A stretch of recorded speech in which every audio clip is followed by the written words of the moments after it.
Welcome to iDream media. So జనరల్గా ఏంటంటే నరాల బలహీనత అని చెప్తూ ఉంటారు. అసలు ఏంటి నరాల బలహీనత, దీని లక్షణాలు ఎలా ఉంటాయి, రాకుండా జాగ్రత్తలు ఏం తీసుకోవాలి, వస్తే ట్రీట్మెంట్ అంటే ఏముంది, వివరాలు తెలుసుకుందాం. ఈరోజు మనతో పాటు ఉన్నారు ప్రముఖ న్యూరో సర్జన్ డాక్టర్ రంగనాథం గారు from Aster prime hospital Ameerpet. Doctor గారు నమస్తే. నమస్తే అండి. డాక్టర్ గారు, జనరల్గా మెదడుకు సంబంధించిన కానీ న్యూరోకి సంబంధించిన ఇష్యూస్ అయితే మిమ్మల్ని అడగాలి, ఖచ్చితమైన ఇన్ఫర్మేషన్ అనేది వస్తుంది. అయితే నరాల బలహీనత అనేది మనం జనరల్గా వింటూ ఉంటాము. అసలు ఏంటి నరాలంటే, అసలు నరాలంటే ఏంటి, వేడిన నరాలు అంటాము, బలహీనత అంటే దాని లక్షణాలు ఎట్లా కనిపిస్తాయి?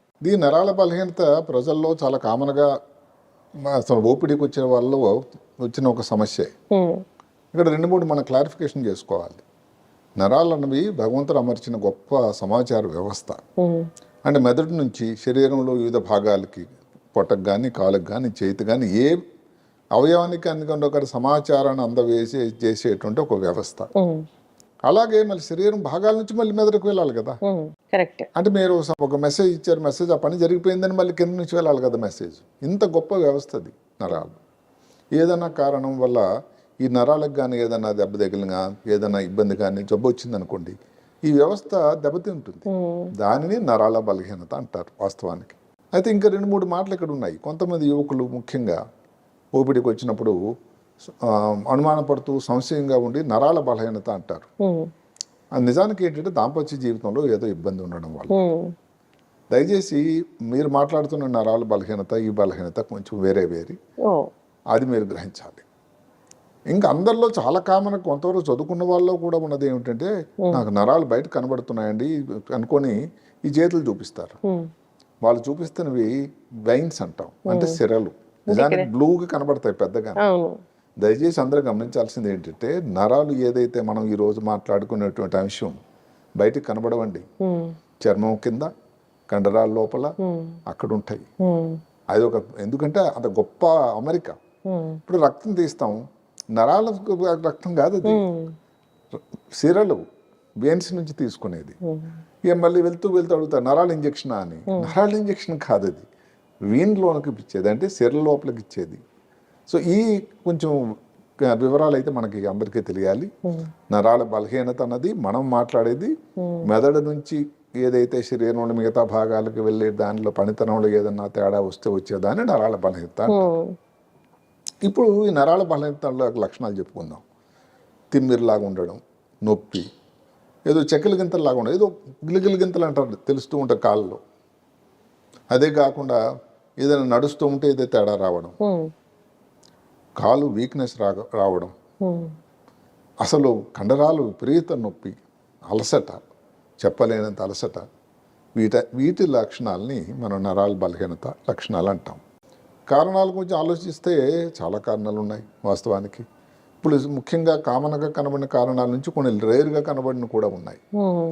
ఉదాహరణకి ఏమిటి, ఇప్పుడు డయాబెటీస్ వ్యాధి అనుకోండి. డయాబెటీస్ వ్యాధిలో చాలా కామన్ నరాల బలహీనత. అదే కాకుండా స్మోకింగ్ వలన కానీ, తర్వాత మద్యం సేవించడం వల్ల కానీ వాటిలో కూడా రావచ్చు. స్ట్రోక్ వచ్చిన వాళ్ళు కూడా నరాల బలహీనత, కాలు అవన్నీ పని చేయకపోవడం, అవన్నీ కూడా. ఈ పోలియో వ్యాధి వల్ల బాధపడిన వాళ్ళకి, హెచ్ఐవి వాటి వల్ల కూడా. అది కాకుండా కామన్గా ఉండేటువంటి రక్తం తక్కువ అవడం వల్ల ఉండేటువంటి ఎనీమియా, B12 డెఫిషియన్సీ, రక్తం తక్కువ కావడం, మామూలుగా ఈ మధ్య కాలంలో భారతదేశంలో కూడా కనబడుతున్నటువంటి పార్కిన్సన్ వ్యాధి, లేదు ఇంకా మల్టిపుల్ స్క్లెరోసిస్ అని, ఈ వ్యాధులు వేటి వలన కూడా నరాల వీక్నెస్ అనేది రావచ్చు. సో నరాల వీక్నెస్ అన్నది ఏమిటంటే కొన్ని లక్షణాల తాలూకు సముదాయం. ఏ కారణాల వలన కూడా అది, దాని లక్షణాలు అంటే ఇందాక చెప్పినవి, దానికి సెపరేట్గా ఏమి లేవు అవి. అందుకని మేము నరాల బలహీనత కొంచెం పరీక్షలు, ఒక వ్యక్తి వచ్చారు, మనం చూడాల్సింది ఏంటంటే ఆయన ఏం చేస్తాడు, ఆయన ఫ్యామిలీ హిస్టరీ ఏమైనా ఉందా, ఆయన పనిచేసేటువంటి పరిస్థితి, ప్లేస్ ఏంటి. ఉదాహరణకి కొంతమంది ఈ ఇండస్ట్రీ, లెడ్ ఇండస్ట్రీ, ఇప్పుడు పెన్సిల్ ఇవన్నీ తయారు చేసి లెడ్ ఉండేది, మ్యాంగనీస్ ఇలాంటివి ఉన్నాయనుకోండి గనుల్లో, అక్కడ ఉండేటువంటి ఆ లెడ్ వల్ల కొన్ని నరాలు వీక్నెస్ రావడం జరుగుతూ ఉంటుంది. లెడ్ న్యూరోపతి అంటారు. ఇలాంటి మనం కొన్ని విషయాలు కనుక్కుంటే తెలిసిపోతుంది.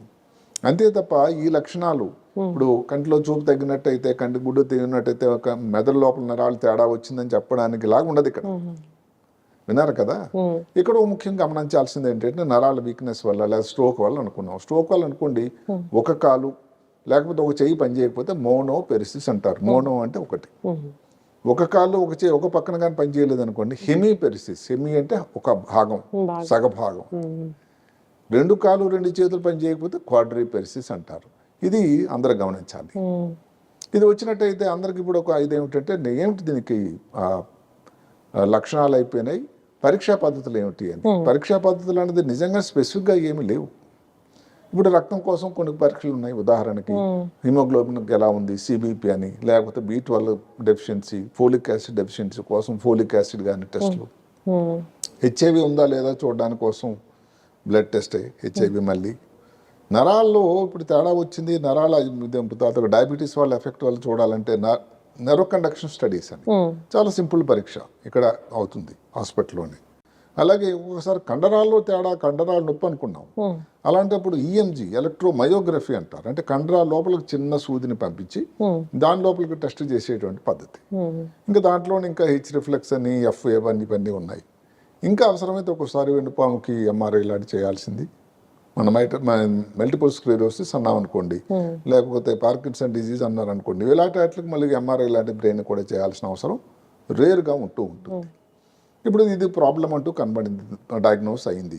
దానికి వైద్య విధానం ఏమిటి, దానికి పద్ధతులు ఏమిటి, దానికి ట్రీట్మెంట్ విధానం ఏమిటి అని చూసినట్టయితే మెయిన్గా సింపుల్గా మామూలుగా నరాల వీక్నెస్ ఉన్నట్టయితే మనం ఇచ్చేది నొప్పి తగ్గడానికి NSAIDs అంటారు, నాన్ స్టెరాయిడ్ డ్రగ్స్ అంటాం, యాంటీ అనాల్సిక్స్ అని. లేదు ఒక్కొక్కసారి ఏ వ్యక్తికైనా కానీ ఏ కారణం వల్ల కానీ ఇంటి దగ్గర కానీ ఆర్థిక పరిస్థితి కానీ లేకపోతే ఆఫీసులో కానీ ఎక్కడైనా ఇబ్బందులు, డిప్రెషన్ వల్ల కూడా వస్తూ ఉంటుంది.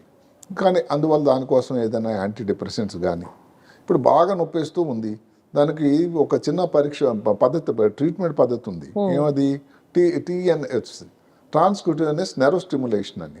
ఆ నొప్పికి కౌంటర్ గా మనం కానీ అది చేస్తే నొప్పి కొంచెం ఇంటెన్సిటీ తగ్గుతూ ఉంటుంది. అంటే ఏదైనా ఒక పరికరంతో చేయాల్సి ఉంటుంది. దానికి కొంతవరకు అల్ట్రాసౌండ్ ట్రీట్మెంట్ అని ఏదైనా కానీ ఒక జెల్లీ పెట్టి అల్ట్రాసౌండ్ ట్రీట్మెంట్ ఫిజియోథెరపీ వాళ్ళు చేస్తారు. అదే కాకుండా ఫిజియోథెరపీ ఒక పద్ధతి, దానివల్ల కూడా అది ఉంటుంది. వీటికి కూడా తగ్గలేదు అనుకోండి, ఇంకా ఒక్కొక్కసారి ఈ మధ్య కాలంలో లేజర్ ట్రీట్మెంట్ అని ఒకటి వచ్చింది, అడ్వాన్స్. మామూలుగా ఇప్పుడు అనాలిసిస్ కాకుండా ప్రిగాబలిన్ లాంటి మందుల వల్ల కూడా తగ్గుతూ ఉంటుంది. అయితే శాస్త్రం ఏం చెప్తుందంటే ట్రీట్ ద కాజ్. డయాబెటీస్ అనుకోండి, డయాబెటీస్ ఫస్ట్ మనం వైద్యం చేయాలి. డయాబెటీస్ ఉన్న వాళ్ళలో చాలా శాస్త్రం చెప్తుంది అంటే ఒక్కోసారి 30 నుంచి 50% మందిలో 5 సంవత్సరాల లోపల దానికి పెరిఫరల్ న్యూరోపతి రావచ్చు అని. కాబట్టి డయాబెటీస్ ఉన్నప్పుడు ఎంత బాగా కంట్రోల్ ఉంది, డయాబెటీస్ కోసం అవసరమైన షుగర్ వ్యాధి తాలూకా పరీక్షలు అవన్నీ చేయాలి. అదే కాకుండా నరాల మీద ఎంత ఇబ్బంది అని చెప్పినట్టు నరాల కండక్షన్ స్టడీస్, డయాబెటీస్ తాలూకు ఎఫెక్ట్ రక్తనాళాల మీద కూడా ఉంటుంది. ఒక్క నరాల మీద కాదు, నరాలకు వెళ్ళేటువంటి రక్తం సప్లై కూడా ఎలా ఉంది చూసేటువంటి పరీక్ష ఉంటుంది, డాప్లర్ స్టడీ అని. ఇవన్నీ చిన్న చిన్న పరీక్షలు, పెద్ద ఖర్చుతో కూడుకుండా కావు. ఇలాంటి పరీక్షలు చేస్తే 100% మనకు క్లియర్గా తెలుస్తుంది ఎక్కడ ప్రాబ్లం ఉంది, ఎంత డిగ్రీ ఎంత ఎక్కువ ఉంది అని. అదే కాకుండా నరాలు అంటే శరీరంలో 43 ఉంటాయి. ఒక 12 నరాలు ఎక్కడ మెదడు లోపల ఉంటాయి. మెదడు నుంచి వచ్చే నరాలు క్రేనియల్ నర్వ్స్ అంటారు. దానికి సృష్టికర్త ఒక్కొక్క నరానికి ఒక్కొక్క పని చెప్పాడు ఆయన. ఉదాహరణకు ఒకటి చెప్పుకుందాము. మొదటి నరానికి వాసన, రెండో నరం పనితనం ఏంటంటే కంటి చూపు, అంతే. మళ్ళీ కంటి గుడ్డలు తిప్పాలంటే 3, 4, 6, చెవు వినపడడానికి 8వ నంబరు, మింగడానికి 9, 10. ఇలాగ ఆయన ఒక చాలా క్లియర్గా నిర్దిష్టంగా ఇచ్చాడు. ఈ పని మీరు చేయాల్సిందే అంతే, ఇంకో రెండో పని ఓవర్లాప్ కాకుండా చూసుకోవాలి. అది కాకుండా 43లో ఇంకొక 31 పెరిఫరల్ నర్వ్స్ అంటారు. అంటే స్పైనల్ కార్డ్, వెన్నుపాము నుంచి బయటకు వచ్చేటువంటి నరాలు. కాలు పని చేయాలి, నడక నడవాలి, ఏదైనా ఇవన్నిటికి వచ్చేటువంటి నరాలని పెరిఫరల్ నర్వ్స్ అంటారు. ఇప్పుడు మామూలుగా ఈ నరాల కోసం ఇందాక చెప్పుకున్నట్టు వైద్యం అని మనం ఇచ్చామనుకోండి, నొప్పుల కోసం మందులు ఇచ్చాము, లేకపోతే యాంటీ డిప్రెసెంట్ ఇచ్చాము, ఇవన్నీ స్టిమ్యులేషన్ అవన్నీ చేసాం, ఫిజియోథెరపీ చేసాం. ఇవన్నీ చేసినా కూడా తగ్గట్లేదు అనుకోండి, మరి విపరీత నొప్పి. అదే కాకుండా క్యాన్సర్ ఉండే వాళ్ళు, క్యాన్సర్ బాధితులు, క్యాన్సర్ కోసం వైద్యం వాళ్ళు కూడా ఈ నరాల తాలూకు బలహీనత, కీమోథెరపీ వాళ్ళు కూడా రావచ్చు. సో అంటే ప్రతి మందికి సైడ్ ఎఫెక్ట్ లాగే అది. అలాంటప్పుడు ఈ మధ్య కాలంలో ఎక్కువగా మాట వినబడుతున్నది లేజర్ థెరపీ అని. ఈ లేజర్ థెరపీలో కూడా 2 రకాలు ఉంటుంది. ఏది హై ఫ్రీక్వెన్సీ అని, లో ఫ్రీక్వెన్సీ అని. ఈ లోపల శరీరం లోపల భాగాల కోసం పనిచేయాలంటే హై ఫ్రీక్వెన్సీ లేజర్ వాడినట్టయితే చాలా ఉపయోగం అని అంటున్నారు. అంటే ఏంటంటే ఏవైతే డ్యామేజ్ అయినట్టు నరాలు రీజనరేషన్ పునరుత్పత్తి కావడానికి, డ్యామేజ్ అయిన నరాలని ఇంప్రూవ్ కావడానికి కూడా ఉపయోగపడేదట లేజరు. అంటే దాన్ని వాడే పద్ధతిలో వాడాలి. అదే కాకుండా స్కిన్ పైన ఉందనుకోండి, చర్మం పైన కానీ కొంచెం ఉపరితలం మీద ఉన్నట్టయితే లో ఫ్రీక్వెన్సీ లేజర్స్ అని కూడా వచ్చాయి. అవి వాడినట్టయితే దానివల్ల ఏం నష్టమేసి ఉండదు, సరిగదా చాలా ఉపయోగం ఉంటుంది. డయాబెటీస్ పెరిఫెరల్ న్యూరోపతి వచ్చి చాలా బాధపడుతూ రాత్రి నిద్ర లేకుండా ఇబ్బంది అవుతున్న వాళ్ళకి ఏంటంటే ఒక 6 నుంచి 10 సెషన్లు వాడినట్టయితే ఈ లేజర్ వల్ల చాలా ఉపయోగం ఉంటుందని. అలాగే కంటికి వచ్చేటువంటి ఇప్పుడు గ్లకోమా వ్యాధి ఉందండి, దాంట్లో వచ్చేదానిని ఆప్టిక్ న్యూరోపతి అంటారు. ఆ ఆప్టిక్ న్యూరోపతి కూడా లేజర్ తాలూకు ఉపయోగం ఉందట. అంటే ఆప్టిక్ నర్వ్ని కరెక్ట్ చేస్తారా? కట్ చేయడం అని కాదు, అక్కడ ఏదైతే ఈ లేజర్ ఇవ్వడం వల్ల ఆ ఫ్లూయిడ్ తాలూకా తయారీ కోసం వెళ్ళేటువంటి రబిక్కులే అని ఉంటాయి. రబిక్లో ప్లాస్టిక్ అనేది ఒక రకం పద్ధతి, దానివల్ల కూడా ఉపయోగం ఉంటుంది. అదే కాకుండా ఇంకా పెరిఫెరల్ సొమటోసెన్సరీ న్యూరోపతి అనే ఇంకొక పద్ధతి ఉంది. వీటన్నిటి కూడా లేజర్స్ అన్నవి చాలా చాలా ఉపయోగం. కొద్దిగా లేజర్స్ అన్నట్టయితే డయోడ్ లేజర్స్ అని, లేకపోతే హీలియం నియాన్ లేజర్స్ అని, మధ్యన 3 రకాలు 4 రకాలు వచ్చాయి. గ్యాలియం అల్యూమినియం లేజర్స్ అని. ఏవైతేనేమి అక్కడ డాక్టర్ గారు ఏంటంటే ఏ రకం లేజర్ వాడితే పేషెంట్కి ప్రమాదం జరగకుండా ఉపయోగకరంగా నొప్పి మంటలు వీటి నుంచి తేరుకొని నరాల బలహీనత నుంచి రికవర్ అవ్వడానికి ఉపయోగం అనేది డాక్టర్ డిసైడ్ చేస్తారు. అవసరాన్ని బట్టి ఒక 6 నుంచి 10 సెషన్స్ కూడా ఉన్నాయి. ఇప్పుడు లేటెస్ట్గా మందులు ఇవన్నీ కూడా లొంగని కొన్ని పరిస్థితులు ఉంటాయి. అలాంటప్పుడు ముఖ్యంగా డయాబెటీస్, కీమోథెరపీ, లేకపోతే క్యాన్సర్ ట్రీట్మెంట్ వాళ్ళలో ఈ లేజర్ ఏమిటంటే ప్రమాదం లేకుండా చాలా ఉపయోగకరంగా ఉందని పరిశోధనలన్నీ చెప్తూ ఉన్నాయి. ఏదైతేనేమి ఒకప్పుడులా కాకుండా మందులు ఇచ్చి మీకు జీవితం ఇంతే కాకుండా కొత్త పరిశోధనలు వచ్చాయి. అన్ని దగ్గరలో కూడా లేజర్ తాలూకు ఉపయోగం నరాల వీక్నెస్, నరాల పెరిఫెరల్ న్యూరోపతి వాటిలో చాలా గణనీయంగా ఉందని శాస్త్రం చెప్తూ ఉంది. అయితే డాక్టర్ గారు ఇందాక మీరు ఒక మాట అన్నారు, అంటే స్మెల్ కోసం కూడా ఒక నర్వ్ అనేది పనిచేస్తుంది. ఇప్పుడు కోవిడ్ తర్వాత చాలా మందికి స్మెల్ పోయింది. అప్పుడు న్యూరాలజిస్ట్ దగ్గర రావాలా, న్యూరో సర్జన్ దగ్గర రావాలా, లేదంటే ఈఎన్టీ స్పెషలిస్ట్ దగ్గరికి? న్యూరాలజిస్ట్, న్యూరో సర్జన్ పిల్లి మార్జాలం లాగే, ఒకళ్ళు పిల్లి అంటారు, ఒకళ్ళు మార్జాలం. అంటే ఇద్దరు కూడా బ్రెయిన్ సంబంధించిన వివరాలే చూస్తారు. కాబట్టి ఈఎన్టీ డాక్టర్ అయితే కానే కాదు. ఎందుకంటే ఈఎన్టీ డాక్టర్ ముక్కు లోపల భాగంలో ఏదైనా ప్రాబ్లం ఉంటే చూసే డాక్టర్ కదా. ఈ స్మెల్ అన్నది ఏదైతే ముక్కుకు వాసన కోసం ఉపయోగపడే నరాలు చిన్న ఉంటాయి, నరాలతో న్యూరల్ చిన్న ఫైబ్రిల్స్ ఇక్కడ నుంచి వస్తాయి. అక్కడకు ప్రాబ్లం రావడం వల్ల, మెదడులో ప్రాబ్లం రావడం వల్ల వచ్చింది ఈ స్మెల్ తక్కువ. కాబట్టి దానికి వైద్యం చేయాల్సిన అవసరం అయితే ఉంది. ఖచ్చితంగా డాక్టర్ గారు, ఇబ్బంది పడుతున్న వాళ్ళు కాంటాక్ట్ చేయాలని కోరుకున్నాం. నరాల బలహీనత అంటే అదొక పెద్ద సబ్జెక్టు, దాంట్లో ఇలాంటి ఇష్యూస్ అనేవి ఉంటూ ఉంటాయి. అంటే కారణాలు, రకరకాల ఇబ్బందులు. ఎందుకంటే ఇప్పుడు దైనందిన జీవితం అనుకోండి, ఇప్పుడు మాటకు నిద్ర తక్కువైపోయింది. ఆ నిద్ర వల్ల ఏమిటంటే ఫైబ్రోమయాల్జియా అని, అలసట, చాలా నిద్ర తక్కువైపోవడం, స్ట్రెస్, వీటి వల్ల కూడా వస్తుంది. భోజనం అనేది సమతూకమైన ఆహారం. మరి జంక్ ఫుడ్ తీసుకుంటూ నా పాతకాలంలో మా వాడేటువంటి చక్కటి ఆహారం ఏది ఫ్రెష్ వెజిటబుల్స్, ఫ్రూట్స్ ఊర్లో దొరికే దాంట్లో తీసుకుపోవడం వల్ల. అదే కాకుండా ఇప్పుడు ఒకటి డయాబెటీస్ తాలూకు శాతం భారతదేశంలో, అందులో హైదరాబాద్ నగరంలో ఎంతో పెరిగింది. సరిగదా ఈ స్మోకింగ్, పొగ త్రాగే వాళ్ళు, మద్యం తీసుకునే వాళ్ళు. మొన్న దసరా కోసం 1000 కోట్లు అటండి 4 రోజుల్లో జరిగింది బిజినెస్. ఒక్క తెలంగాణ రాష్ట్రం, ఒక హైదరాబాద్. దాని తర్వాత హాస్పిటలైజేషన్ కూడా పెరుగుంటది. అంటే ఆ వివరాలు మన దగ్గర లేవు, కానీ దసరా సందర్భంగా, శుభ సందర్భంగా అందరు కూడా ఎంజాయ్ చేసినటువంటి ఈ 4 రోజుల్లో 1000 కోట్ల రూపాయలు బిజినెస్ జరిగింది.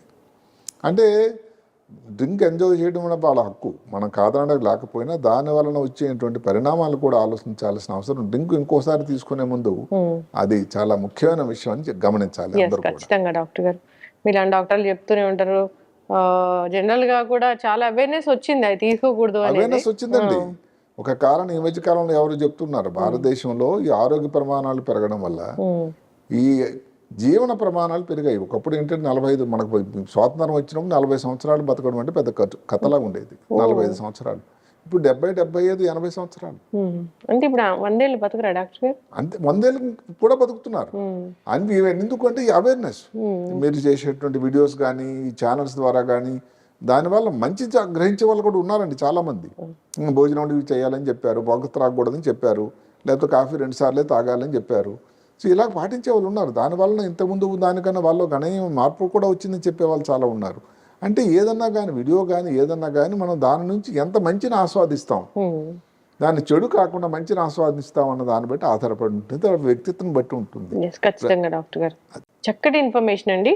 నిజంగానే ఆల్కహాల్, ఈ స్మోకింగ్ ఇవనేవి ఈ అవయవాన్ని ఆ అవయవాన్ని లేవు, ప్రతి ఆర్గాన్ కూడా డ్యామేజ్ చేస్తూ ఉన్నాయి. అది ఒక సోషల్ యాక్సెప్టెన్స్ అయిపోయింది. ఒకప్పుడు అమ్మో పొగ తాగుతూ ఉంటే పలానా వాళ్ళు ఎవరో చూస్తారు, మా అమ్మ నాన్నకు చెప్తారో మా భార్య చెప్తారని కొంత భయం ఉండేది. అది ఒక సోషల్ అంటే సామాజికంగా యాక్సెప్టెన్స్. ఫోన్లే వాడు సిగరెటే కదా, లేకపోతే మద్యమే సేవిస్తున్నాడు కదా అని ఒక ఆలోచన. అది మోతాదు దాటి వెళ్తే మాత్రం దానివల్ల మంచి విపరీతమైన పరిణామాలు ఉంటాయి. అది మంచి అయితే కానే కాదు. ఇది నరాల మీద కూడా చాలా ఎఫెక్ట్ చూపిస్తుంది. అవునండి. ఖచ్చితంగా డాక్టర్ గారు జాగ్రత్తలు అయితే తీసుకోవాలని కోరుకుందామండి. నరాల బలహీనతకు సంబంధించి చాలా చక్కగా చెప్పారు. అసలు నరాలు అంటే నిజంగా మేము కూడా అనుకుంటాం ఈ వెయిన్స్ నే మేము నరాలని అనుకుంటాం. ఈ రోజు కూడా చాలా మంది డాక్టర్ గారు ఒక ఇంజెక్షన్ రాస్తే వెళ్తూ కండరంలో తీసుకుంటారంటే అది సబోగా ఉంది. ఆ తర్వాత ఏమిటి, నరాల లోపల గాయం. సో అక్కడ ఇంకా అది బాగా నాటుకుపోయింది అది ప్రజల అభిప్రాయం. అందుకని ముందు మనం ఆ నరాలు అంటే ఏమిటి, నిజానికి ఈ ఇంజక్షన్ ఇచ్చే నరాలు నిజానికి ఇప్పుడు ఇంజక్షన్ కానీ మనం మాట్లాడుకుని నరంలోకి ఇచ్చారు అనుకుని చేయి పడిపోతుంది కదండి, రిస్ట్ డ్రాప్ అంటారు. కొన్నిసార్లు ఇంజక్షన్ పొరపాటున ఇవ్వాల్సిన చోటు కన్నా ఇచ్చినట్టయితే ఏమవుతుంది, అక్కడ ఉండే నరం మీద పడిపోతుంది. నర్వ్ అంటే ఇంగ్లీష్లో, తెలుగులో నరం. ఈ నరం అన్నది వీన్ అన్నది ఇంగ్లీష్లో, దయచేసి గమనించండి. తెలుగులో దాని తాత్పర్యం ఏంటంటే సిర, అంటే చెడు రక్తం తీసుకెళ్లేవి. ఈ రెండింటికి తేడా అందరూ గమనించాల్సిన అవసరం ఉందని గ్రహించారు. ఖచ్చితంగా డాక్టర్ గారు చక్కటి ఇన్ఫర్మేషన్ అండి. సో సిరీస్ అనేది కంటిన్యూ చేద్దామండి. జనరల్గా ఈ మెదడుకు సంబంధించి కావచ్చు, ఈ నర్వ్ సిస్టమ్కి సంబంధించి కావచ్చు, చాలా రకాల డౌట్లే ఉన్నాయి, చాలా టాపిక్స్ ఉన్నాయి. కంటిన్యూ చేద్దాం డాక్టర్ గారు. మీ వాల్యుబుల్ టైం మా కోసం వెచ్చించినందుకు ధన్యవాదాలు. నమస్కారం.